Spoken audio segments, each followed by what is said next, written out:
¿Lista? Sí. Listo. Hola y bienvenidos de vuelta al podcast NPI, donde abordamos todo desde la ignorancia. El día de hoy tenemos a una invitada que se llama Laura Valentina Saavedra. Y vamos a hablar hoy de la literatura, del arte y de todo lo que salga, ¿no? Así que, bueno, Lau, gracias por venir. Quería hacerte esta primera pregunta. A ver, ¿qué es el arte? Sé que es una pregunta complicada, así que podemos hacer como que el paréntesis desde tu opinión, desde lo que tú consideras, ¿qué es o qué vendría a ser el arte? Ya. Sí, es una pregunta bien complicada, Sí. pero también creo que es una pregunta bien pertinente porque, a ver, voy a empezar definiendo qué es lo que comúnmente yo he escuchado que entienden como arte. ¿O se escucha como lo que es el arte? Claro. ¿Qué es? Y es, digamos, es una expresión de la imaginación o de los sentimientos de las personas. Sí. Mediante distintas modalidades, la pintura, la música. Ah, ya. Sin embargo, creo que el arte es un poco más profundo que eso. No es un hobby, no es una actividad de recreación, sino es... El arte viene siendo todo lo que no es la ciencia. ¿En serio? Sí. Wow, qué interesante definición. Ya, ¿por qué? Es que son como estos dos polos opuestos, Ya. donde la ciencia te está dando todo lo exacto, todo lo que es confirmable, todo evidente. lo que tú puedes investigar para comprobar que es cierto. Ya. Mientras que el arte te está poniendo en duda todo eso. Entonces, si tú tienes un concepto científico sobre, por ejemplo, cómo es vivir en La Paz, y tienes encuestas y tienes tu investigación de yo he vivido en esta ciudad tantos años, el arte te va a decir lo que es vivir en La Paz desde los ojos de otras personas. Entonces te saca de ti mismo, te saca de ese conocimiento científico y te hace cuestionarte si realmente sabes lo que es vivir en La Paz. Contrastando justamente este otro conocimiento científico, ¿no? Sí. ¿Crees que es una cuestión como que el arte a lo mejor quiere, bueno, seguramente que quiere hacer como que hacer objetiva las cosas, por lo tanto hacer como un zoom, se dice zoom out, ¿no? Como que verlo todo de manera general, y el arte a lo mejor es una expresión individual que también entraría dentro de esto, pero que claro, la ciencia no le tira mucha bola, ¿no? Porque es una cuestión de un individuo. Claro. Sí, más o menos va por ahí. No sé si te estoy entendiendo. Sí. Bueno, y va totalmente por ahí. Sí, es que a ver, es algo interesante que lo estamos hablando fuera de cámara. Pero es que me parece muy interesante la definición que haces porque tú has estudiado biología. Sí. Entonces es algo científico. Es como... O sea, por eso te has decantado por el arte. Es como así tu otra cara has dicho, esto no me basta, necesito justamente todo lo contrario. Creo que sí. ¿Cómo ha sido esa como que o ha sido más al revés? Porque yo escogí la carrera de biología casi por azar. Tenía claro que quería estudiar alguna carrera donde se le dé peso a la materia de química. Porque serio? eso me gustaba un montón cuando estaba en colegio. Ah, sí. Ya. Qué raro. Yo detesté la química. Pero creo que tiene que ver por los profesores, ¿no? También, no sé. Sí. Hay que saber enseñar las materias exactas. ¿A ti te gustaba química? Sí. Entonces, llegó a mis posibilidades entrar a la carrera de química en la UMSA, pero también estaba la opción de entrar a biología. El mismo curso prefacultativo podía darme la opción de escoger entre una de las dos. Y elegí biología casi por lanzar una moneda al aire. ¿En serio? Ya dijiste, bueno, o sea, no del todo convencida. Claro, pero, y dije, si no me gusta, me cambio, pero... Bueno, me vamos a intentar. Pero es que creo que es... Por ejemplo, a lo mejor si hay gente que nos escucha que está decidiendo una carrera, creo que siempre es así. Uno nunca está del todo certero. No creo que debería ser como que certero, como yo quiero hacer esto. Por lo general uno intenta, lo apuesta y por lo que yo también puedo experimentar de mí, es como que intenta convencerse en él. No, tengo que seguir en este camino, ¿no? ¿Tú seguiste en ese camino? No, lo he puesto en pausa. Y es precisamente porque creo que el resto de mi vida me llamaba más hacia hacia las letras, hacia literatura. Ah, sí. Y entre todo el arte, ¿por qué decidiste esta cuestión de las letras? Porque creo que es la expresión artística con la que más familiarizada me siento. Uh-huh. Empecé leyendo, me encanta leer, uh-huh. Entonces analizar un poco más profundamente lo que leo era simplemente el paso a continuación. Yeah. Y además de eso también empecé a escribir, uh-huh. Y todo se fue haciendo y como te digo, como una especie de preconcepto de que era mi hobby, de que eso no me iba a dar plata, claro. No me iba a dar un trabajo, uh-huh. Y que podía postergarlo. Entonces, mientras estaba enfocada en biología y estaba peleando con las materias, aprobando, sufriendo, uh-huh. Tenía literatura como descansando y como eso, como un hobby. Hasta que al final ya llegó un punto en que si no, ¿qué estoy haciendo si no aquí? Cambiaba, sí. Uh-huh. Entonces, no, o sea, si no cambiaba en ese momento, uh-huh. No lo iba a hacer nunca. Wow. Ya. Vaya, qué loco. Y, o sea, ¿cómo es este nacimiento que tienes tú por el gusto de la literatura? Porque creo que entre las artes, no sé si la literatura siento que es un poco la más difícil, porque, a ver, todos tenemos un cierto contacto con el arte. Las películas, ahorita que tenemos la de Oppenheimer y Barbie, creo que es como que lo más obvio, ¿no? Todos tenemos contacto con el arte desde las películas. La música, creo que también, no sé si es primero incluso antes que las películas. No sé qué diría siguiente, si quieres la pintura, más o menos, pero la cuestión de la literatura, o sea, por lo general se escucha esto de la gente no lee, ¿no? Uh-huh.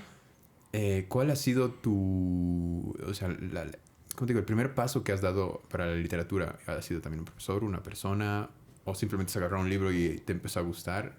¿Cuál ha sido ese como camino para que te empiece a gustar la literatura? Ha sido por mi abuelo, porque mi abuelo tenía un montón de libros. Uh-huh. Leía todo el tiempo, entonces lo que yo recuerdo es que siempre lo veía leer. Yeah. Y si no era un libro, era el periódico. Si no era el periódico, era estos como que anuncios que había en la guía telefónica. Uh-huh, uh-huh. Entonces me empezó a gustar uh-huh. cómo se veía una persona leyendo. Yeah. Y luego empecé a agarrar libros. Yo por mi cuenta no sabía leer. Sí. Tenía 3 años, 4 años. Yeah. Y lo que empecé haciendo fue distinguiendo logotipos, imágenes. Yeah. Y luego preguntaba qué era eso y ya se me iba quedando. Se me quedaba. ¡Qué loco!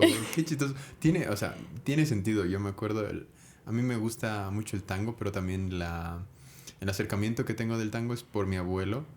Y empecé a escuchar tango porque tenía una nostalgia y estaba fuera del país. Y entonces dije, esta canción me hace recordar a mi abuelo. Entonces voy a seguir escuchando. Y de repente es como que te empieza a gustar y dices, qué buena letra, ¿no? Puede ser, qué gran ritmo.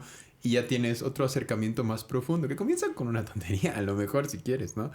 Pero me parece algo muy, muy bueno. ¿Te acuerdas el primer libro que leíste o que te gustó así, digamos? Sí, que te marcó, quisiera decir. No sé si es muy fuerte decir la palabra marcó. Me veo súper tentada a decir que el primer libro de Harry Potter. Ya. Porque creo que ha sido el primer libro que he tenido por mi cuenta, que era mío. Ajá. Y que no iba a leer para hacer fichas en el colegio o dar un examen. Ay, ya. Sí, qué dolor. Debe ser lo peor que te hagan hacer eso. Sí. Harry Potter, entonces. Sí. Y después de que empecé a leer ese, me empecé a interesar por muchos otros autores más. Uh-huh. Y eso fue cuando tenía más o menos 10 años. Wow. Pero a esa edad tampoco era como que podía tener el poder adquisitivo de tener todos los libros que quiera. Claro. Entonces, iba leyendo lo que nos daban en el colegio y ya le agarraba un poco más el gusto. Uh-huh. O sea, al ver que no era parte de la tarea, sino que son libros o historias independientes. Uh-huh. Yeah. Y ya cuando entré a la prepromo, uh-huh. Empecé a leer Stephen King. Yeah. Ya lo había conocido Stephen King mediante las adaptaciones en películas de sus libros. Uh-huh. Una de las primeras películas que vi fue It, la miniserie. Ya. ¿La miniserie? ¿Cómo? Hay una miniserie de los 80s, creo, En 2 partes. Antes de la última. Sí, la última la ubico, no la he visto. Pero la anterior era una miniserie, ¿no? Hay una película anterior, ¿no? De It. Sí, creo que es la miniserie porque solamente se transmitió en televisión y eran 2 episodios de 2 horas cada uno. Ah, bueno. Es así súper largo. Sí, claro. Sí, es una serie de 2 horas cada uno. Yo considero que es una película. Ah, claro, ya. Y cuando vi esa película, me encantó la historia, me encantaron los personajes. Creo que con eso igual ha nacido mi amor por el terror.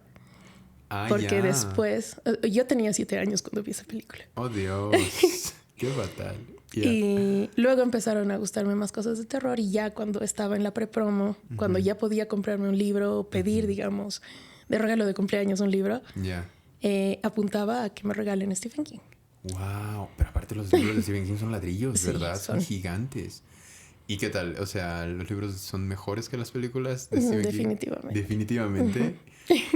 Ya, ¿sabes qué? Es que quisiera entrar como que esta cuestión de hablar de autores, pero quisiera dar un pasito atrás.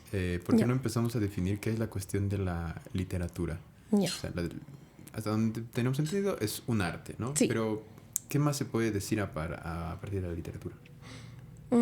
Había algo que habías mencionado sobre, digamos, estas expresiones artísticas, que la literatura viene siendo la más complicada. Y yo apoyo mucho eso porque no es como que puedes escuchar la literatura como la música. Claro. La música se puede escuchar ya sea con letra, sin letra, reconoces los acordes, puedes imitar los acordes. Y en el caso de la pintura también puedes entrenarte para pintar o simplemente admirar un cuadro por los colores, las figuras, lo que está en el cuadro. Claro. Con la literatura es bien difícil porque el producto tangible del arte de la literatura son los libros. Y dentro de los libros hay una clasificación inmensa donde están estos libros de enseñanza, estos libros de biografías, de recopilación de hechos históricos. Y luego tienes la vasta mayoría que es ficción, que son cuentos, novelas, poemas. Claro. Y todo esto es lo que para las personas es el hobby, es la actividad recreativa. O sea, leer historias. Claro. ¿Sí? Entonces, hay este prejuicio en las personas de que si no lees un libro que te esté enseñando algo o que te diga 12 reglas para vivir, bueno. Entonces no estás consumiendo literatura que te sea provechosa. Mientras que si lees, no sé, los cuentos de Borges o de Poe o una novela de García Márquez, las personas no suelen entender en qué te beneficia leer esa historia, que es falsa porque alguien la ha imaginado. Claro. Los personajes no existen. La historia que se cuenta no es historia, en el caso de las novelas de García Márquez, historia de Colombia. Claro. Entonces, el valor de la literatura como arte está en todo lo que eso significa, en todo lo que ha tenido que ocurrir para que estas historias existan. Ya. Sin ser reales, sin haber ocurrido jamás. O sea, que la gente las aprecie sin que eso no sean reales, ¿sí? Claro. Dices. ¿Y cuál sería su valor? O sea, no sé cómo hacer esta pregunta. ¿Por qué es tan valioso eso? Como que un Quijote o Hamlet o alguna de estas historias. O sea, aquí yo creo que entra igual esta definición de por qué es tan distinta la ciencia. Porque todas estas historias, lo que te dan, el conocimiento que te están dando, el valor que tienen, es la capacidad de mostrarte distintas perspectivas. Porque tú has nacido en cierto año donde ya había historia antes. Claro. Las sociedades eran de otra manera, las personas eran de otra manera antes de que tú llegues al mundo. Sí. Y los libros te van a transportar a esos lugares. Porque a pesar de que sean historias inventadas, estas historias se han creado en un contexto, en una época, con una idea. Claro. Y no es una idea del autor al lector que te diga, yo Pepito Pérez, he vivido así en el año 1500, sino que te van pintando una historia para que tú te hagas una idea de lo que ha sido eso. Y lo mismo sucede con el resto de ficciones.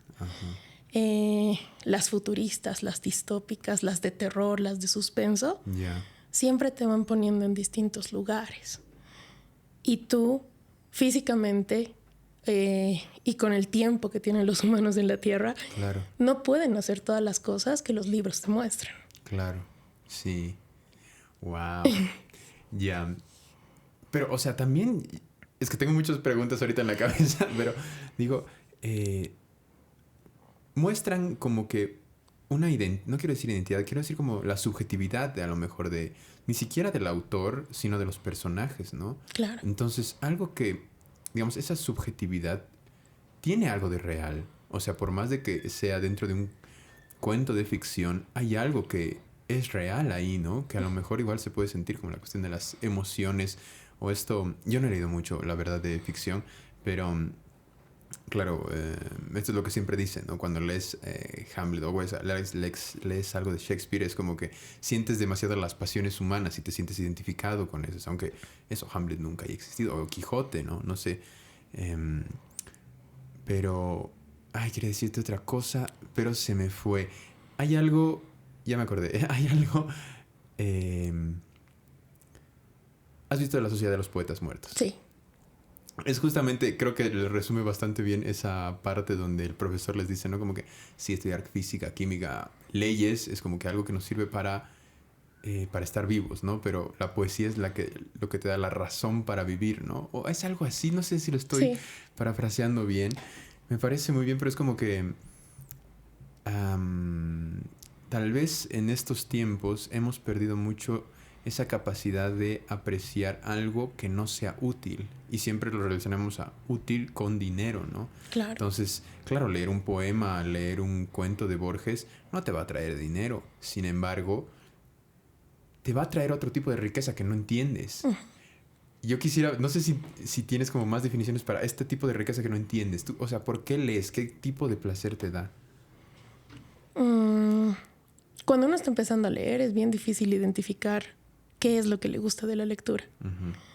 Si son los personajes, si es el chisme, porque también hay muchas personas que leen porque les gusta enterarse de cosas y mientras más enrevesada sea la trama, mejor. Como las novelas, ¿no? Las telenovelas, ya ves a la abuela y hablando, ¿no? Y te quiere contar toda la historia para decirte del chisme. Y, ok, ya, está bien.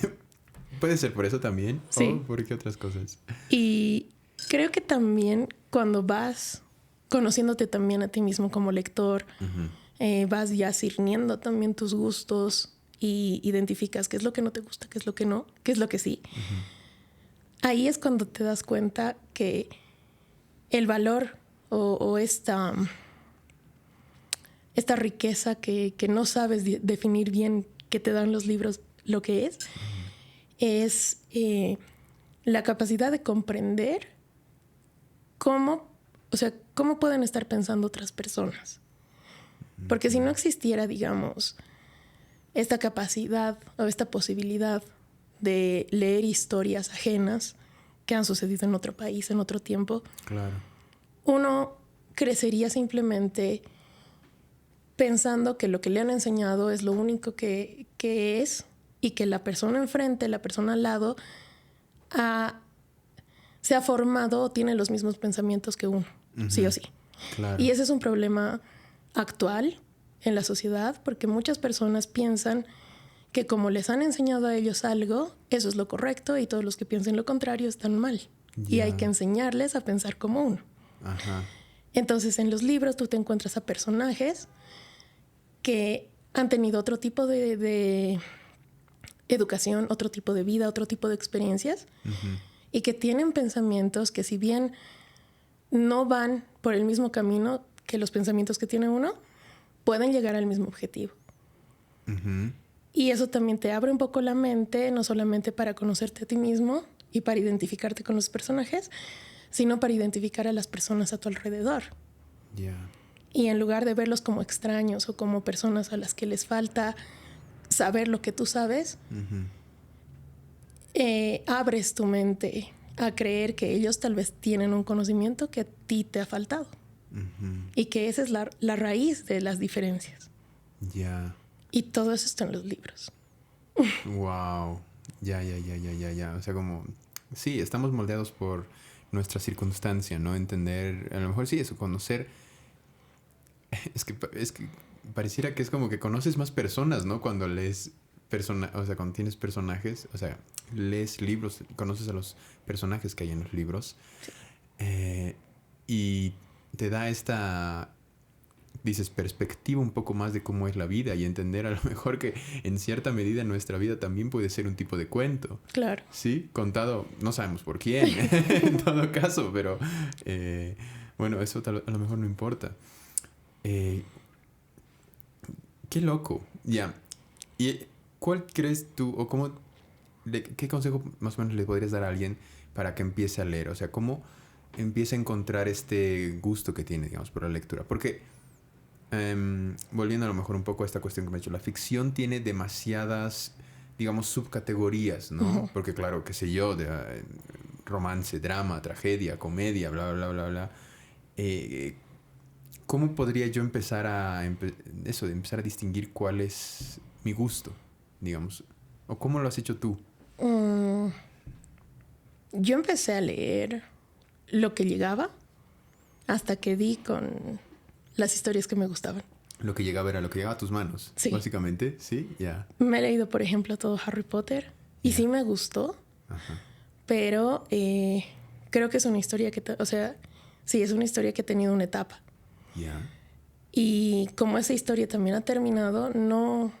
Tampoco me llamaba la atención saltar a las historias que se le parecen. Uh-huh. Que también hay muy buenas de... literatura juvenil como Percy Jackson, otros héroes que van creciendo junto con la saga de sus libros. Ya, como el camino del héroe, ¿verdad? Sí. Pero eso, ¿cuál es la categoría de Harry Potter? Yo diría que es fantasía, sí. Porque claro, dentro de la ficción también hay categorías, ¿verdad? Sí. Ya, ok. Perdón, prosigue. Y después de terminar con esta historia... probé otras historias, leí también toda la saga de Crepúsculo. Ya. Eso fue bien. Cuando estaba los primeros años de universidad. Ya. Entre 2010 y 2011. Ajá. Me leí los 4 libros. Uh-huh. Y wow. De ahí también pensé en saltar a libros que se parezcan. Uh-huh. Pero luego terminé cayendo con autores latinoamericanos, con más de Stephen King. Y yeah. Stephen King fue una constante desde el primer libro que leí. Ah, sí. Hasta ahora no he encontrado un libro un libro de Stephen King que no me guste o que lo haya tenido que cortar a la mitad. ¿Ah, sí? ¿Cortan los libros a la mitad? Algunos sí. Sí, algunos. Sí. ¿Por qué no te gustan? Sí. Y porque es que hay también incompatibilidad con los libros a veces. ¿Cómo? Estás leyendo una historia y te saca mucho, digamos, de esta inmersión. Te empieza a contar cosas que no te las crees. Ajá. Y deja de ser una actividad agradable. Ya. Entonces cierras el libro y dices, no, esto no es para mí. O sea, como que no es creíble lo que empieza a contar. Sí. O no tiene cierta al menos lógica. Para mí, claro. Ese es uno de los factores clave. Sí. Ay, no, qué fatal. O sea, pero, a ver... Creíble no desde el punto de vista de ay no mames, un dragón que está hablando, vamos a... porque eso no o sea, más increíble creo yo me dices desde la cuestión lógica, ¿no? Como sí. Es que esto ya no tiene sentido, chao, ¿sabes? Desde ese aspecto. ¿Sí? Exactamente, desde ese aspecto. ¿Qué otro aspecto no te gusta, digamos, de los libros? Cuando te intentan enseñar algo, cuando te están contando una historia. Ajá. Y de repente sientes que el personaje empieza a hacer un monólogo. Ya. Yeah. Así como bajita la mano queriéndote decir, yeah. Yo soy un personaje que es mejor persona que tú. Porque yeah. hago esto, porque tengo estos valores. Ajá. Porque respeto a los mayores, porque hago todo correcto. Claro. Entonces cuando la historia se va volviendo de esa manera, ay, no, es también como... Y las siguientes elecciones ve y vota por... Sí. casi. Ah, ya, qué fatal. O sea, entonces habría que tener también ojo en lo que te dice un cuento, ¿no? O sea, el mensaje que te da. ¿Tú crees que hay...? O sea, yo creo que sí. No es que conozca alguno, pero yo creo que sí hay mensajes, no libros de ensayo, ¿no? Como que te digan, qué sé yo, esto es el fascismo, qué sé yo. Sino así libros de ficción que te quieren adoctrinar sin que te des cuenta. Sí. Seguramente que hay esos. ¿Conoces alguno? O algún libro así que hayas dicho, esto no me gustó porque el mensaje que me está dando me parece que no da, o es forzado. ¿Te acuerdas de alguno? Se me ocurren algunos ejemplos y es con distintos temas. A ver. Y algunos libros podrían llegar a ser muy polémicos si los menciono. Ya, ¿por qué? Pero bueno. Hay un libro que me lo hicieron leer en colegio. Ya. Lo leí primero por obligación, porque tenía que hacer tarea. Ok. Y luego lo leí por convicción propia. Ajá. Porque me había quedado picada con ciertas cosas que estaban en este libro. Ok. Que quería conocer un poco más. Ya. Y es Las venas abiertas de América Latina, de Eduardo Galeano. Claro, claro. Es que es ensayo. Sí. Uh-huh. Y es esa palabra clave, que es un ensayo, creo que es lo que determina si a una persona le va a gustar o no. Todo este libro está centrado en la perspectiva de Galeano y en su recreación de cómo ha sido la historia. Puede tener escenas muy crudas. Dentro de su ensayo hay partes de narración de todo lo que ha ocurrido durante la conquista que sí te hacen sentir indignado. Sí. Pero esto no tendría que determinar como la enseñanza de tenemos que odiar a los españoles porque han venido y han hecho esto. Sí. Y sin embargo hay personas que sí se lo toman así. Sí, sí. Entonces es una opinión personal que puede influir en lo que cree una persona sin haberse cuestionado siquiera porque Eduardo Galeano escribió sobre esto y lo escribió así. Sí. No, sí, yo sí te la compro. O sea, no sé si hay una persona que después de leer eso, por lo menos latinoamericana, que no quiere quemar al siguiente español que lo vea, porque te da esa como indignación por un lado, y por otro lado también algo que sentí que no me gustó muchos años después, me di cuenta, que es como que te sientes... creo que hay una palabra para esto, pero como este sentimiento de inferioridad. Sí. Porque es como que toda nuestra historia nos han saqueado, nos han hecho mierda, entonces como que incluso vives resentido, ¿no? A lo mejor es jodido. Y hay creo que toda una contrapostura de esto. Hace poco veía en internet que hay como libros incluso, no que refutan, un poco que refutan a Eduardo Galeano. Ahorita no me acuerdo del nombre, pero o sea, es una charla ya y que ya se ha tomado. Claro. Desde la cuestión, por ejemplo, de ficción, ahorita yo me acordé de uno que leí, ¿qué se llama? Charles Dickens. Yeah. Se llama Tiempos Modernos y creo que no va tanto, bueno, a lo mejor un poco, pero es que claro, va de la revolución industrial en Inglaterra. Sí. Entonces retrata exactamente como que como incluso la mentalidad de la gente era totalmente utilitaria. Entonces, si no producías o si no ganabas dinero, eras un ignorante o eras un parásito para la sociedad. Y me acuerdo muy, muy bien una parte donde no me acuerdo del personaje, pero cacha la mamá a sus 2 hijos tratando de entrar al circo. Yeah.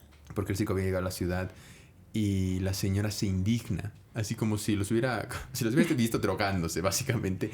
Y les dice, el circo, o sea, yo creí que los había criado bien. Dice, yo los hubiera preferido cachando leer poesía. Incluso diciendo que como que leer poesía es un asco, o sea, no te produce nada, pero hubiera preferido eso, ¿no? Eso me parece muy interesante, ¿no? Porque, claro, te dice que esa sociedad era así. Pero por otro lado, también...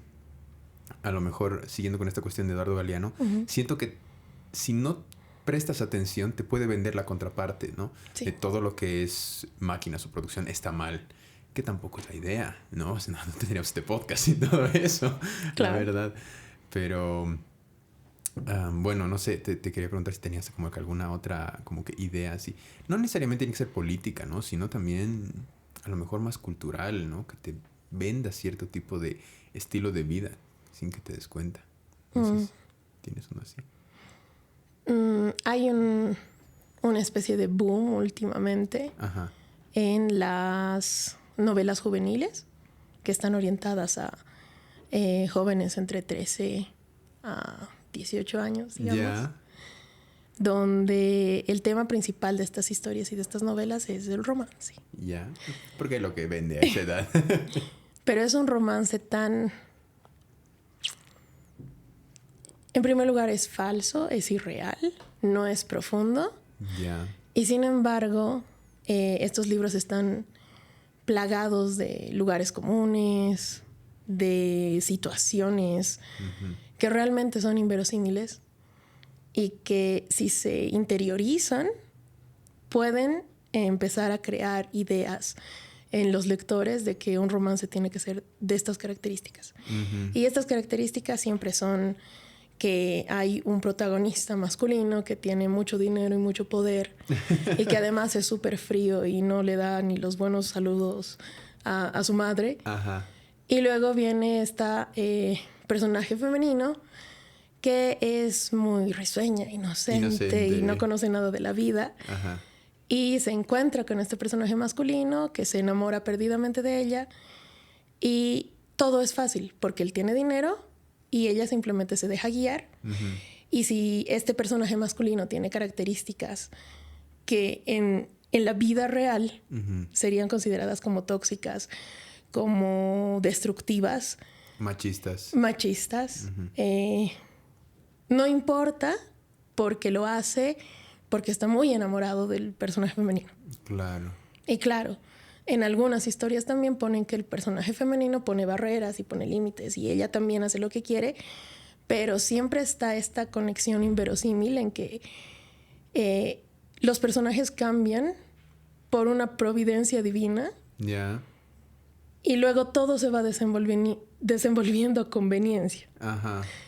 Y creo que el público, incluso al que están dirigidas estas historias, es bastante peligroso porque puede caer en relaciones donde tengan esa expectativa o tengan esa idea de lo que es el romance y luego no sepan distinguir que además de eso hay situaciones duras en las que tal vez una persona no va a poder protegerla o no va a poder estar a su lado.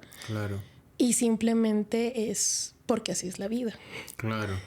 Y no necesariamente tiene que ser este tipo de romance así tórrido y todo alborotado. Y caótico. Y siento que esas novelas también que están tan vacías, donde no hay profundidad, todos los personajes parecen calcados de otros con distinto nombre, están dando lo que da la literatura, que es en parte entretenimiento, en parte este conocimiento de perspectivas, pero lo están haciendo del mismo modo que una hamburguesa no sustituye una ensalada. Son letras vacías. O sea, vendiendo lo comercial, dices. ¿Qué tan...? Bueno, es que ahorita... O más bien, quería hacerte la pregunta. Siento que el mercado seguramente está poblado de la literatura comercial. Y tú publicas también. ¿Qué tan difícil está el mercado para otro tipo de publicaciones que no busquen necesariamente lo comercial? Podemos ir describiendo de grande a chiquitito. A ver. En literatura internacional, lo que no es comercial es como que permanece escondido y solamente se va socializando entre los conocedores. De recomendaciones, claro. O autores que hacen las revisiones o las reseñas de otros autores que están publicando este tipo de historias un poco más controversiales, un poco más profundas. En la literatura local, a nivel Latinoamérica, juegan un papel muy importante también las editoriales. Si tienes una buena editorial que le da confianza al autor, obviamente va a transmitir su obra a más públicos. Pero ahí también hay una inversión constante en publicidad, en hacer charlas, talleres y todo lo demás. Presentar tu libro, ya. Y a nivel mucho más local, dentro de la literatura boliviana, es dificilísimo porque la literatura boliviana sigue estigmatizada, como que toda la literatura boliviana se va a reducir a historias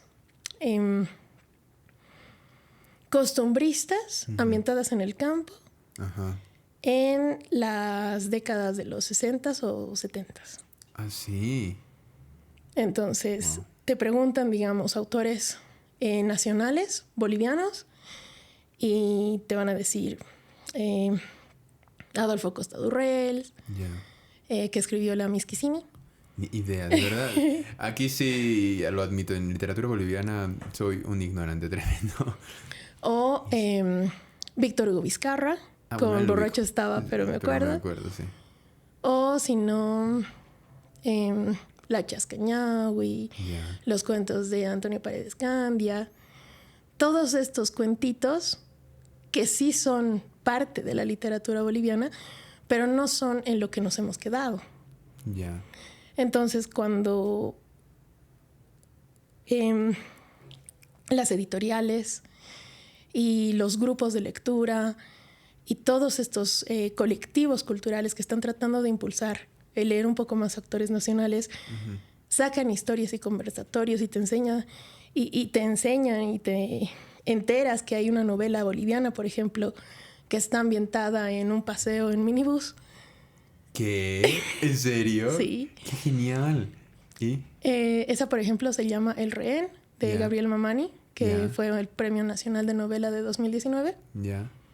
Entonces, ahí ya te empieza a picar la curiosidad y vas a buscar estas historias. Claro. O en el caso, por ejemplo, de los cuentos de Giovanna Rivero, que su librito de cuentos se llama Tierra Fresca de su tumba. Y tiene cuentos que son muy buenos, se han traducido, se están publicando en distintas editoriales, no solamente en Latinoamérica. Y en estas historias, por ejemplo, hay un cuento que habla acerca de una violación que ocurre dentro de una comunidad menonita. Wow. Pero eso no fue real. Hicieron una película, creo que de eso, ¿no? Estoy loco. No, creo que sí, porque es un problema común. Pero ahí tienes las perspectivas. Tienes este cuento que cuenta un suceso parecido con otros personajes, con otro desenlace. Luego tienes los documentales, toda la demás producción. Claro. Pero lo tienes ahí. Entonces, eso también cuenta como literatura nacional. No es como que estamos esperando a ver qué grupo de escritores o qué grupo de autores va a ser la nueva narrativa nacional que sea conocida como Antonio Paredes Candia, Adela Zamudio, todos estos que se han quedado y que sí han sentado las bases, pero que ya no son lo que es la literatura nacional ahora. Ya no representan la actualidad, digamos. Sí. Entonces, ahí yo creo que está siendo más difícil, porque a pesar de que hay mucho, uno se da cuenta cuando ya entra a este círculo literario, que solamente sabemos que hay mucho los que trabajamos cerca. Qué terrible. Y si le preguntamos a alguien que está en su mundo, en su trabajo, leyendo por hobby, obviamente no conoce a estos autores, no ha leído nada de ellos. Claro, te voy a decir lo comercial. Claro. En todo caso. Entonces es difícil, pero por eso también hay que socializar, hablar más de esto. Sí, justamente ese es uno de los objetivos de este podcast. Y es que acabas de descubrir uno de los problemas que hay en la actualidad. Y es terrible porque, claro, uno dice, con la aparición del internet, la gente va a tener mucho más conocimiento. El problema es que hay muchísimo más entretenimiento en el internet que conocimiento, por un lado. Por otro lado, es como que ese conocimiento no es tan fácil de digerir. Es más fácil ver un video que echarte un artículo o leer cualquier cosa, ¿no? Ahora, desde lo que me dices, también se está replicando esto desde los círculos, si quieres, artísticos aquí, porque son ustedes, digamos, un grupo de expertos que sabe de literatura, sabe que hay un montón de literatura, a lo mejor literatura que es buena, y esto creo que sería lo más doloroso para mí, literatura que lo representa a uno, ¿no? O sea, porque cuando, por lo menos a mí, cuando yo leo, lo que me gusta es verme representado en lo que estoy leyendo. Y es como, claro, si lo estás leyendo de cosas de afuera, de Estados Unidos o de Europa, dices, sí, ok, pero yo no estoy en París, ¿sabes? O sea, qué pena. En cambio, si lees algo que a lo mejor está ambientado aquí o que habla de tu realidad, conectas, ¿no? De otra mejor manera. Lo triste es que no se sabe. No se sabe porque no hay, ¿qué? Publicidad, no hay marketing. ¿O cuál es el problema? ¿O estos círculos quedan encerrados? ¿O tenemos que hacer más podcast? Yo creo que hay que hacer más podcast. Sí. Pero también creo que la razón de raíz no es un problema boliviano, no es aisladamente nuestro, pero sí está muy pronunciado, que siempre valoramos más lo que viene de afuera que lo que se produce dentro. Entonces, obviamente las personas que quieren empezar a leer van a querer autores renombrados, libros con muchas reseñas, claro. Y no se van a ir en primera instancia a la sección de autores nacionales. Entonces, yo pienso que cambiar esa mentalidad de que lo que está afuera siempre va a ser mejor, y no solamente con la literatura, sino con las películas, con la música, con todo lo que se hace a nivel artístico también. A la gente siempre le va a gustar más lo que es made afuera sí, que lo que es hecho en Bolivia. Si cambiamos eso, que ahorita no se me ocurre porque tiene que ser también una tarea multidisciplinaria, no solamente que les concierne a los literatos o a los músicos o a los artistas, claro, sino que tiene que ser algo global, sincronizado, casi así como trabajo de hormiga. Claro. Una vez que se cambie ese chip, yo creo que vamos a empezar a descubrir nuevas historias, nuevos autores, y los autores emergentes que quieren empezar a escribir, van a tener más ideas y se van a sentir igual más seguros escribiendo sobre lo que conocen.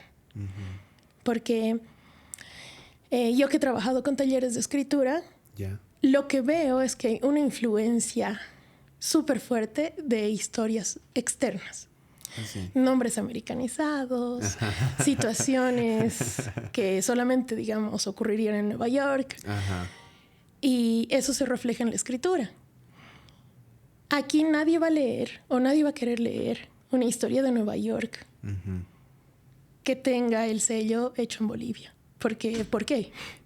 Mejor escribir sobre el Prado, sobre Huachilla, una historia de terror en el Illimani.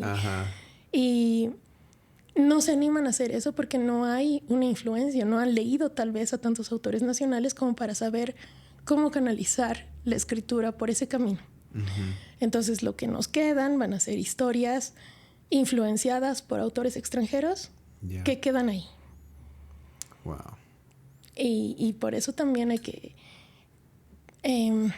empujar a los nuevos talentos a que se animen a escribir un poco más y a leer sobre lo que está alrededor primero. ¿Qué recomendación darías? O sea, digamos, yo no conozco nada de literatura boliviana. O sea, ¿cuál sería un primer inicio para empezar con los autores bolivianos?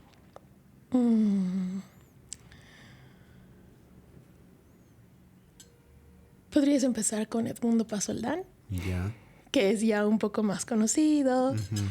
Tiene varios libros también. Pero no te vayas con los primeros libros. Yo te recomiendo un montón el de La mirada de las plantas, que creo que es su penúltimo libro, o lo publicó hace un año, 2 años. Se presentó en la Feria del Libro del año pasado, entonces sí, hace un año. Es bien interesante. ¿Más o menos de qué va? Sobre videojuegos y plantas alucinógenas. ¿En serio? ¿Ves? Y claro, está ambientado en el oriente boliviano. Entonces no es algo que te está sacando tanto de lo que conoces, sino que está volviendo parte de todo ese mundo lo que conoces.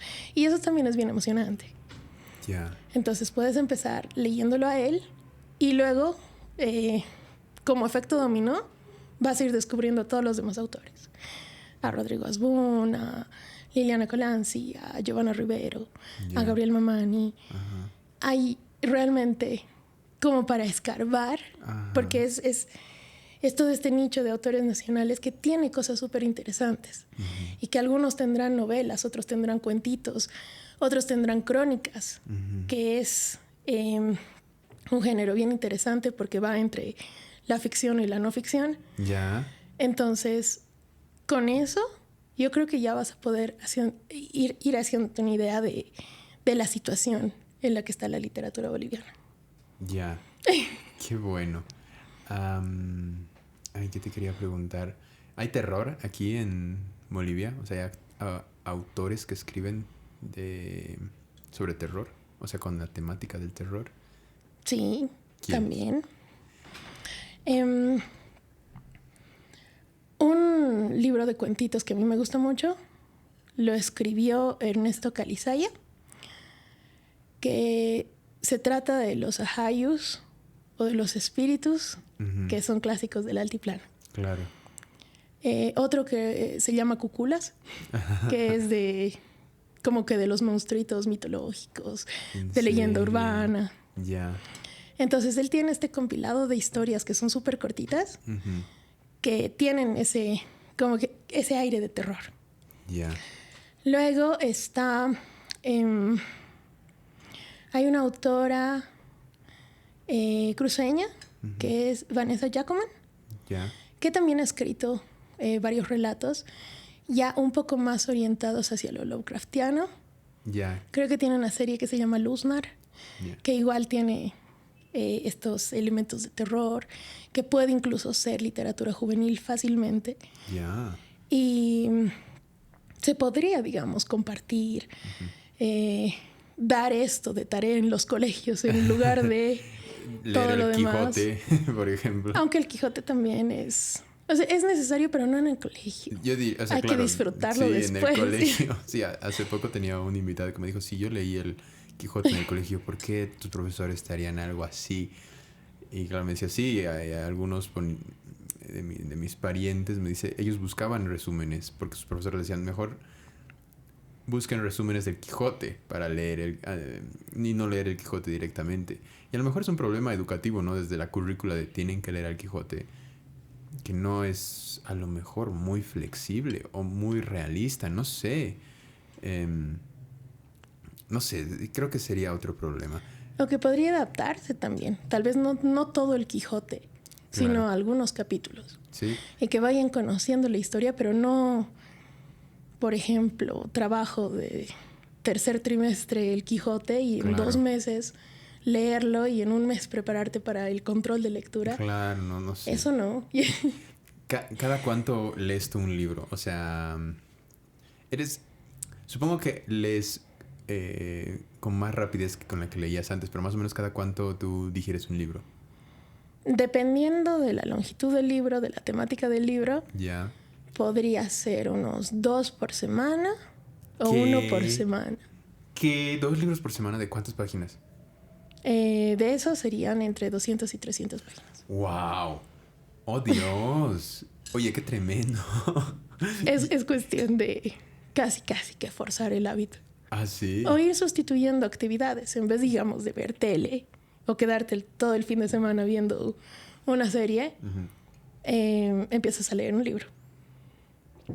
Ya, wow. Eso sí me queda... Ya. ¿Cuánto tiempo es lo que lees? O sea, ¿cuánto tiempo puedes aguantar frente a un libro? Porque depende, yo, por igual. ejemplo, si te soy sincero, 1 hora máximo. O sea, es como que... Y me esfuerzo. Si la lectura está muy, muy, muy interesante, 1 hora se me pasa. Pero por lo general es 40 minutos y digo, ya, un rato haré otra cosita y luego vuelvo. Porque después, no, pero tú... Yo creo que podría quedarme leyendo todo un día. ¿En serio? Sí. ¿Así sin hacer nada más? Sí. Wow. Digamos así, me levanto, voy a tomar agua, luego regreso, sigo leyendo. Podría hacer eso. Wow. Pero tampoco es como que hay que ponerle un tiempo o forzarte si no puedes digamos, estar más de media hora concentrado en el libro. Yo creo que con media hora de lectura se hace. Ya. Incluso con 10 minutos en lo que es un viaje en minibús o en Trufi de la zona sur al centro, se puede. Es solo tener un libro a la mano y empezar a leerlo. Sí. A ver, después de un pequeño corte, digo esto porque para hacer la edición. Muy bien. Estamos hablando de la cuestión de los libros. ¿Sabes qué te quería decir? Es que me parece esto muy interesante y a lo mejor es un tipo de consejo que podemos dar. Vi hace poco en un video en internet, en YouTube, se llama de un tipo que se llama esquizofrenia natural. Yo es lo que más hago, yo veo videos en YouTube. Me voy a dar un poquito una vuelta, pero va a caer en esto.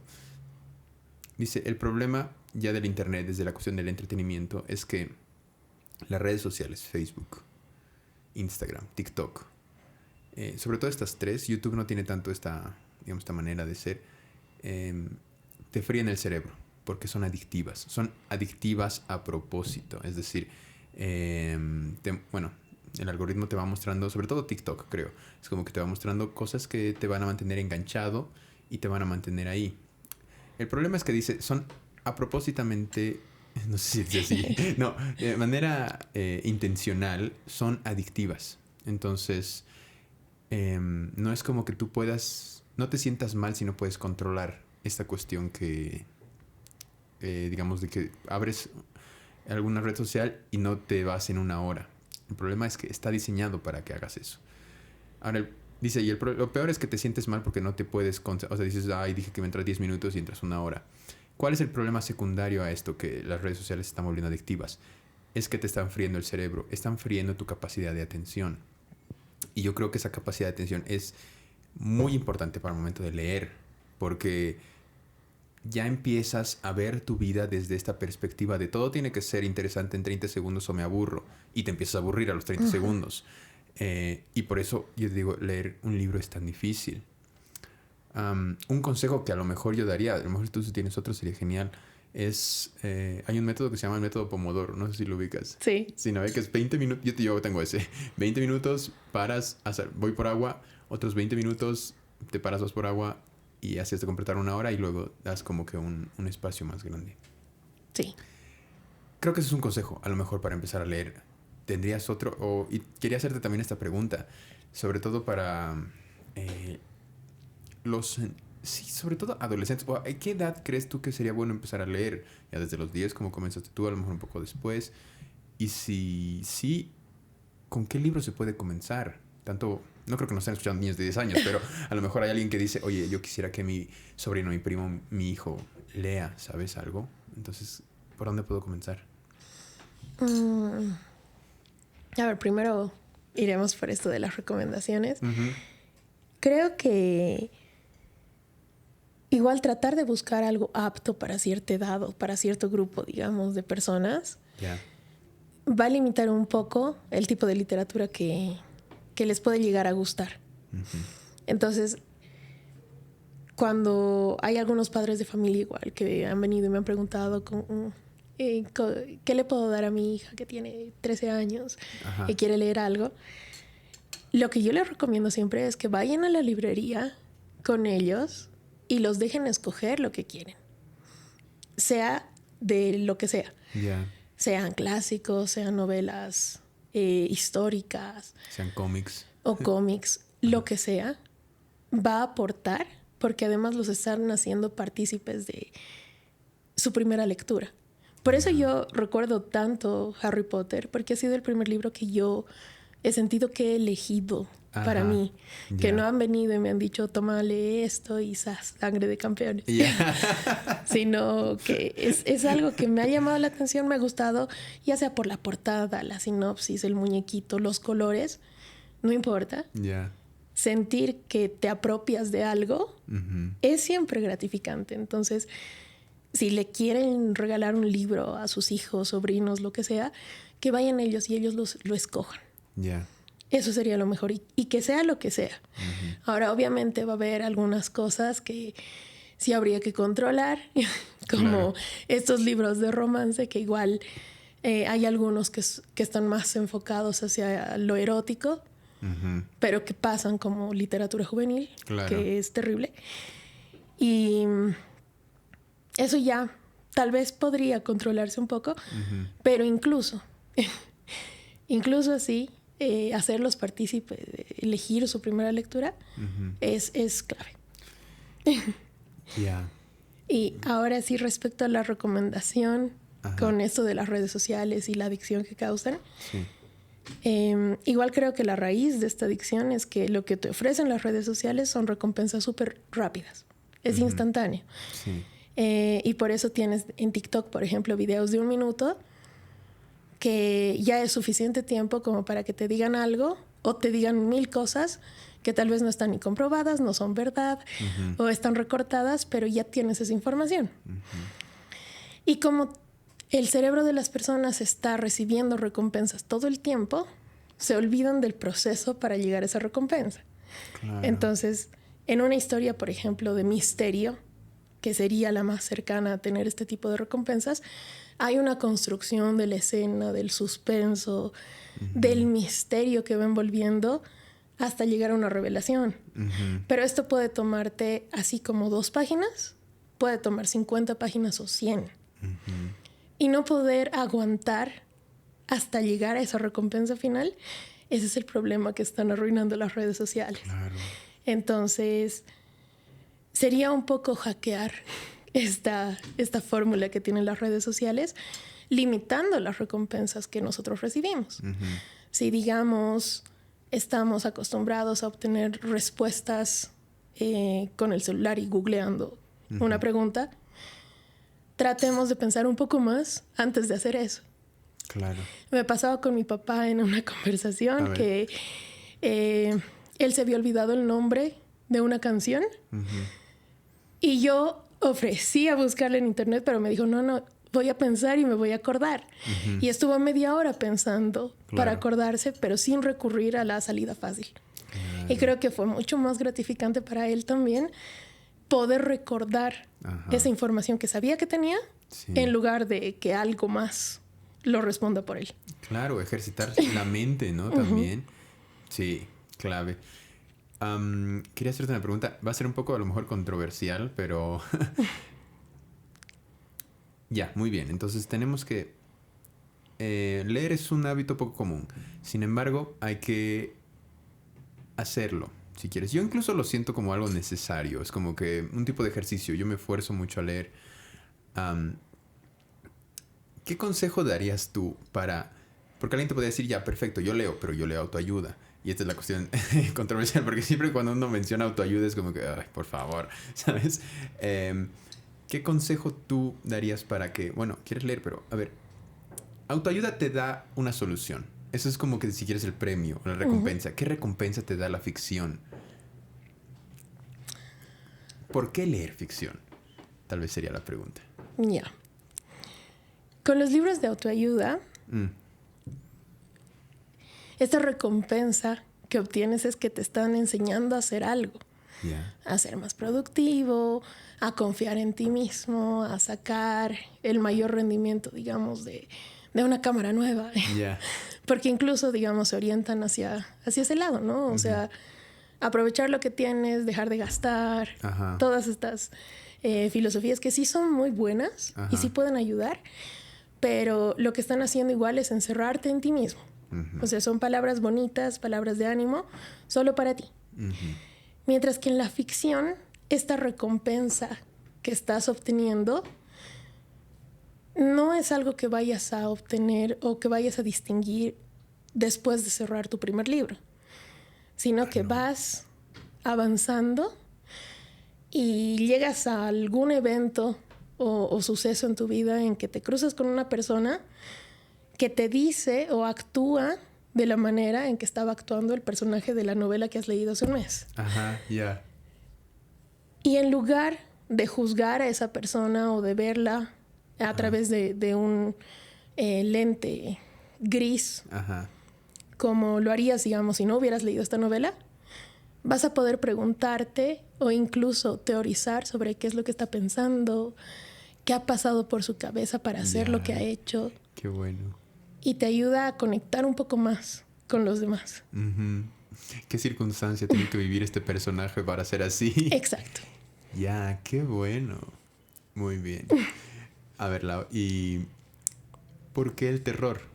No sé si te hice ya esta pregunta, pero ¿cuál es el placer que tú encuentras en la ficción de terror? En el terror en particular, creo que es que va a sonar raro. No importa. Encuentro cierta belleza Ajá. en aquello narrativo que puede causar un sobresalto. Yeah. O que puede quedarse en tu pensamiento durante días. ¿Algo que te perturba? Sí. Ya. Yeah. Porque en el caso de Stephen King, yeah. Tiene una manera de narrar ciertos eventos que son impresionantes, son trágicos, son destructivos, yeah. pero que lo hace tan bonito y te crea esta imagen que es como si se estuviera pintando en tu cerebro con todas las descripciones, con los diálogos, con los pensamientos de los personajes, que lo que tienes enfrente, a pesar de ser, digamos, una escena de un asesinato o de una destrucción o del inicio del apocalipsis, yeah. es poética, es hermosa. Ajá. Y puedes, desde el terror, incluso contemplar la destrucción estando cómodo. O sea, sabes que estás seguro en tu casa, que no te va a pasar nada, pero tienes el terror aquí pintado en tu mente. ¡Qué genial! ¡Wow! Ya me han dado ganas de leer Stephen King. ¡Qué bien! Si quisiera empezar a leer Stephen King, ¿cuál es el que me recomiendas? Misery. ¿Cuál? Misery. ¿Misery? ¿Así se llama? ¿Es un libro? Sí, es un libro. Es una saga, no es un libro, ¿no? No, es uno solo. Ya. Wow, ok. ¿Más o menos de qué va? Es de un escritor que sufre un accidente y que es rescatado de este accidente porque su auto se vuelca en la nieve. Ajá. Es rescatado por una de sus lectoras que se proclama como su más grande fan. Ajá. Ubico un poco la premisa. Me han dicho que es tremenda. Es buenísimo. Ya. Tanto la película como el libro. Ya, ubico por algunas escenas de la película. Ya, está bien. Buenísimo. Gracias, Lau. Ay, quería hacerte otra pregunta, che. Hablando de esta cuestión del terror. Bueno, no, ya, un poco más, si quieres, ya cerrando. ¿Cómo es la vida de un escritor aquí en La Paz? Tú eres escritora. Sí. ¿Publicas? Sí, he publicado algunos cuentos con el Club de Lectura La Paz. Y tengo algunos proyectitos también bajo la manga. Ya. ¿Escribes cuentos? ¿Has escrito alguna novela? No, pero sí, también está es un proyecto. En mis planes, sí. Es como que lo que escribes o escribes algo más. Escribes, no sé, poesía, ensayo, alguna otra cosa más, o por lo pronto solo cuentos y novelas. Ensayo, pero solo para mí, no publicados. Después escribí algunas opiniones y otras crónicas que salieron en la revista 88 grados. Ya. Y poemas no me atrevo, porque creo que igual esa es una de las expresiones más altas del lenguaje. Sí. Y se requiere igual cierta visión, cierta concentración y cierta experiencia que creo que me falta todavía para llegar a hacer un poema. ¿En serio? Yo pensaría que es al revés, como que el poema es lo más fácil, creo. O sea, porque creo que es fácil escribir un mal poema, diría yo. Pero yo no sé mucho de nada. O sea, yo lo digo porque la gran variedad de poemas que yo he leído son muy abstractos y no les entiendes a la primera. Y dices, ¿qué es esto, por Dios? ¿Sabes? En cambio, son pocos los que conectas fuertemente con los poemas. Entonces digo, creo que es lo más fácil escribir poemas porque es fácil escribir un poema malo. Sí. De hecho, la poesía es una de las primeras aproximaciones hacia la escritura. Porque lo primero que escribes es algo que sientes, algo que piensas o algo que te hace reflexionar. Ajá. Una pregunta retórica, lo que sea. Un aforismo, ¿no? Claro. Ya.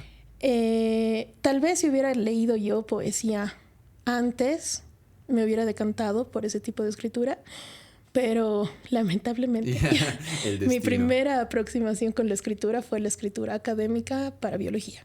Ah, bueno. Entonces, eso igual fue marcando mi estilo de escritura. Yeah. En ficción sí me ayuda para ciertas cosas, pero me gustaría esa capacidad de la poesía, de poder jugar un poco más con las palabras. Yeah. Tal vez más adelante. Tal vez más adelante. Pero volviendo a la pregunta, no sé si decir cómo es la vida o más bien cómo es el labor de un escritor aquí en La Paz, si quieres, más que todo en Bolivia. De entrada, igual según todas las personas que he conocido, escritores que he conocido, creo que no se puede vivir siendo escritor. Y no, esa aquí es una de las... Sí, aquí no. Esa es una de las desventajas más grandes. Si alguien quiere ser escritor, tiene que trabajar de algo más para poder sostenerse. Yo creo, espero, quiero creer que en un futuro eso pueda cambiar. Porque también conozco algunos autores cuyo trabajo es galardonado, son entrevistados, es muy bueno, lo que escriben es muy bueno. Y sin embargo se tienen que conformar con las ventas de sus libros sin algo más adicional. Y eso me parece triste porque tal vez estas personas o no tienen la posibilidad o no tienen el tiempo para poder dedicarse a otro trabajo o a otra carrera que sí les dé un trabajo donde puedan tener un horario de oficina o lo que sea. Ajá. Y estas personas generalmente van a requerir todo el apoyo en los eventos culturales, en los talleres o cursos que dicten. Y la gente tampoco se interesa mucho por eso. Entonces tienes un grupo de 20 personas, 25 en el mejor de los casos, que sí vaya a aportar y pagar por un taller de escritura o de lectura o por verlos. Y bueno, eso igual. Creo que lo que apoya a los escritores actualmente son todas estas actividades culturales. Lamentablemente muchas se extinguen. El premio de novela, el Premio Nacional de Novela, por ejemplo, ya no está vigente desde 2020. O sea, ¿ya no hay un premio de novela? No. ¿Por qué? Cuando cerraron el Ministerio de Culturas, se eliminaron esos premios. Y mal que mal, o sea poco, sea mucho dinero el que se ganaba en este premio, ayudaba mucho también a estos escritores que sí están produciendo. Porque lamentablemente lo que nos lleva a esto es, si eres escritor, o produces o trabajas para vivir. Porque tampoco es como que te puedes sentar una noche en tu tiempo libre y sacar una novela. Claro. Hay muchos escritores a los que les cuesta más tiempo. Sí. Y eso es difícil. Creo que la realidad de todos los artistas, ¿no?, que están aquí en La Paz, también hablaba con una... No quiero decir cineasta, no sé si es el término adecuado, pero ella es continuista. Una chica que trabaja en cine y que trabaja específicamente de continuista. Y claro, me decía igual, es muy difícil, vivimos de los premios. Y lo peor, creo, porque yo pensaría que, digamos, un premio, incluso, o sea, si tienes dinero, usar ese premio para promocionar tu obra, ¿no? Pero usas ese premio para sobrevivir, tienes que trabajar de otra cosa. Y si estás trabajando de otra cosa, oye, le estás privando al mundo, o el mundo te está privando de que sigamos escuchando tus historias, ¿no? O sea, Stephen King, si estuviera aquí en La Paz, a lo mejor, o sea, si hubiera vivido aquí en Bolivia, no hubiera producido la cantidad de obras que produce, no se hubieran hecho conocidas, ¿no? Y eso es triste. O sea, bueno, a ver, es triste, pero es nuestra realidad. ¿Qué es lo que uno podría hacer como escritor? Si hay alguien que nos esté escuchando aquí como escritores. O sea, quiero aprender a escribir. Ya, tengo que entender que no voy a saltar a la fama, porque es lo que se piensa. Es como que yo soy muy bueno, soy el siguiente Stephen King. Tal vez si lo seas, como que a lo que escribes tal vez es muy bueno. Sin embargo, aquí no hay el mercado que consuma tanta cultura. ¿Qué es lo que puedo hacer como escritor? Es una pregunta complicada también. Uh-huh. Creo que, como pasa en muchas otras áreas, uh-huh, los únicos que van a poder ayudar a que se valorice un poco más la escritura nacional son los mismos escritores. uh-huh. Pero si hay organizaciones, creo que hay un congreso de escritores igual que va a ser por estos días o en agosto o en septiembre, no sé. Si hay este grupo de personas que se están uniendo, no sé, para crear un sindicato, uh-huh, lo que sea, tienen que velar realmente por los escritores y no tenemos que dejar que suceda como con otros grupos donde eres, por ejemplo, músico y la Asociación Boliviana de Músicos las están administrando, no sé, abogados. Oh, Dios, ¿es en serio? No sé, pero suele pasar eso. Yeah. El grupo interesado no es el que está al mando o tomando las decisiones, sino son otras personas que se dedican a otras cosas y que solamente reciben las sugerencias, las quejas, lo que sea, pero al final hacen lo que les da la gana. Entonces, si están al mando o están representando uh-huh, a todo el gremio, uh-huh, personas que sí se dedican a eso y que sí saben cómo es vivir así, obviamente van a tomar las mejores decisiones y van a poder tal vez hacer una lucha para que estos premios nacionales de novela vuelvan a hacerse. Uh-huh. Porque no solamente es como el capricho de premiar a un escritor por año, uh-huh, sino también es la necesidad de ir renovando las obras bolivianas que van saliendo cada año. Uh-huh. Porque con todos los premios nacionales de novela, desde el primero hasta el 2019, había este dossier de novelas uh-huh, interesantísimas bolivianas. Ya. Yeah.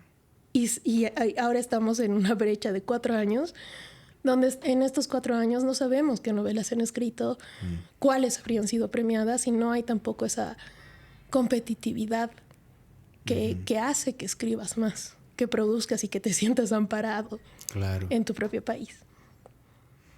Qué terrible. Entonces el consejo sería movilizarse. Sí. De todas maneras, tal vez, ¿crees que pueda haber una otra opción? O sea, tratar...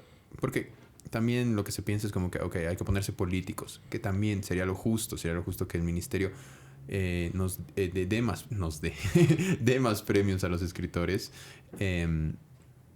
pero también intentar movilizarse, ¿no? O sea, a lo mejor hacer, como decías, que entre los escritores se junten y tratar de hacer más popular esto que estamos haciendo, ¿no? Entre la sociedad. Claro. Y por otro lado, no perder la fe, ¿no? También sería algo bueno, o sea, seguir produciendo. Tú sigues produciendo a pesar de todo eso, ¿o no? Sí. Seguir. Ahora también con el labor. También, o sea, yo tengo el privilegio de que puedo disponer de cierto tiempo de mi día uh-huh, para escribir. Hay personas que no, que sí, todo el tiempo o tienen que estar fuera o moviéndose o sí, haciendo cosas, y se les reduce un montón uh-huh, esa posibilidad. Entonces, es complicado. Yo me acordé, ya lo había mencionado antes, Cortázar, que contaba como cuando creo que se fue a París, consiguió un trabajo, creo que de portero o de algo así. Dijo, era el trabajo ideal porque demandaba muy poco de mi tiempo al día, me daba muy poco sueldo, pero me daba para vivir, y era lo que yo quería, porque sobrevivía, pero me dedicaba todo el día a escribir, ¿no? Es complicado, o al menos que tengas dinero y puedas hacerlo, que tampoco, bueno, no está mal, ¿no? Si no nos privas de lo que estás escribiendo. Pero bueno, buscarse su manera, ¿no?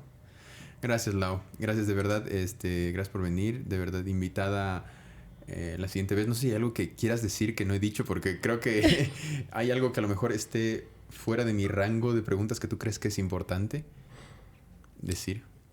No, creo que lo hemos cubierto todo. Bueno, igual te digo, está abierta la invitación para cuando vuelvas. Podemos seguir, yo creo que seguir haciendo incluso un tipo de promoción. Me parece muy bueno lo que has dicho, esto de que debemos, o sea, no solo el ámbito literario, sino todos los artistas deberían promocionarse y hacer que esto sea más conocido, porque estamos aquí entre nosotros, ¿no? Y va de nuevo la invitación abierta. Quería hacerte una última pregunta, ¿mm? Que es la de rigor. Hablando ya desde la cuestión de la ignorancia, creo que ya me la has respondido, pero a ver si puede ser un poco más específica. ¿Qué crees tú que la sociedad paceña, boliviana también si quieres, ignora, que no debería ignorar? Respecto a literatura, respecto a lo que tú crees conveniente. Ya. Ajá.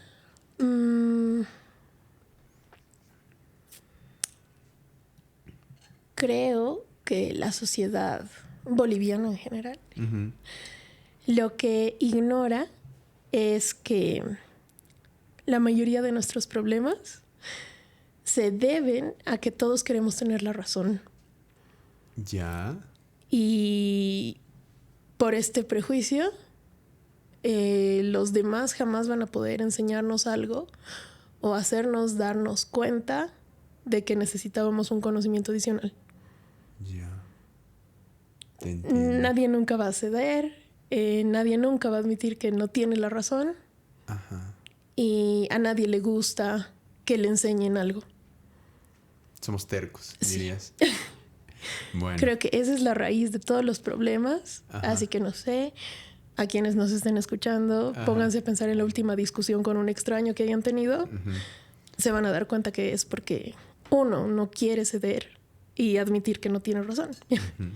O que quiera preguntarle al otro por qué cree que tiene razón. Claro. Abrirse a la posibilidad de otro punto de vista. Sí. Dale, muchas gracias otra vez. Y al valiente que nos ha escuchado hasta ahora, primero piense si es terco. Y segundo, bueno, pues nos vemos en el siguiente capítulo. Muchas gracias. Gracias. Chao, chao. Chao.